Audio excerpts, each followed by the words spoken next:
ನಿಮಗೆ engineering seat ಸಿಕ್ಕಿದೆ ಅಥವಾ ವೆಟರ್ನರಿ ಸೀಟ್ ಸಿಕ್ಕಿದೆ, ಅಗ್ರಿಕಲ್ಚರ್ದು ಸೀಟ್ ಸಿಕ್ಕಿದೆ, ನೀವು ನಿಮ್ಮ ಲಾಗಿನ್ ಒಳಗಡೆ ನಿಮ್ಮ ಪ್ರಿಯಾರಿಟಿ ಒಳಗಡೆ ಮೇಲ್ಗಡೆ ಮೆಡಿಕಲ್ ಸೀಟ್ಗಳಿದ್ದಾವೆ, ಮೆಡಿಕಲ್ಲೂ ಹಾಕಿದ್ದೀರಾ, ನೆಕ್ಸ್ಟ್ ರೌಂಡ್ ನನಗೆ ಮೆಡಿಕಲ್ ಸಿಕ್ಕಬಹುದು ಅನ್ನುವಂಥದ್ದು ನಿಮಗೆ ಒಂದು ಆಸೆ ಒಂದು ಇರುತ್ತೆ. ಅಂಥ ಸಂದರ್ಭದಲ್ಲಿ ನೀವು ಚಾಯ್ಸ್ 2 ಹಾಕ್ಬೋದು. ಬಟ್ ನೀವು ಕಾಷನ್ ಡೆಪಾಸಿಟ್ ಕಟ್ಟಬೇಕಾಗುತ್ತೆ.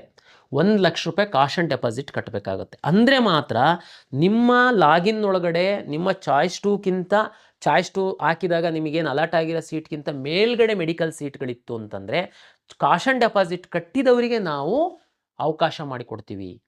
ಈಗ ಇಂಜಿನಿಯರಿಂಗ್ ಸೀಟ್ ಸಿಕ್ಕಿದೆ, ಇಲ್ಲ ಅಗ್ರಿಕಲ್ಚರ್ ಸೀಟ್ ಸಿಕ್ಕಿದೆ, ನಿಮ್ಮ ಖಾತೆ ಒಳಗಡೆ ಮೇಲ್ಗಡೆ ಮೆಡಿಕಲ್ ಸೀಟ್ ಇದೆ, ಜಸ್ಟ್ ಚಾಯ್ಸ್ 2 ಹಾಕ್ತೀರ ನೀವು ಕಾಷನ್ ಡೆಪಾಸಿಟ್ 1,00,000 ಕಟ್ಟಲ್ಲ, ನಿಮ್ಮದು ಮೆಡಿಕಲ್ ಆಪ್ಷನ್ಸ್ ಎಲ್ಲ ಡಿಲೀಟ್ ಮಾಡ್ತೀವಿ ನಾವು. ಅಂದರೆ ಸ್ವಲ್ಪ ಸೀರಿಯಸ್ನೆಸ್ ಇರಲಿ ಮೆಡಿಕಲ್ ಸೀಟಿಗೆ, ಸುಮ್ಮನೆ ಒಟ್ರಾಸಿ ಹಾಕಿಡೋಣ ಹಂಗಾಗಲ್ಲ ಅದು. ಅದಕ್ಕೋಸ್ಕರ ನಾವು ಚಾಯ್ಸ್ 2ದವರಿಗೆ ಈ ಒಂದು ನಿಯಮವನ್ನು ತಮಗೆ ಹೇಳ್ತಾ ಇದ್ದೀನಿ. ಚಾಯ್ಸ್ 2 ನಿಮಗೆ ಅರ್ಥ ಆಗಿದೆ ಅಂತ ಭಾವಿಸ್ತೀನಿ.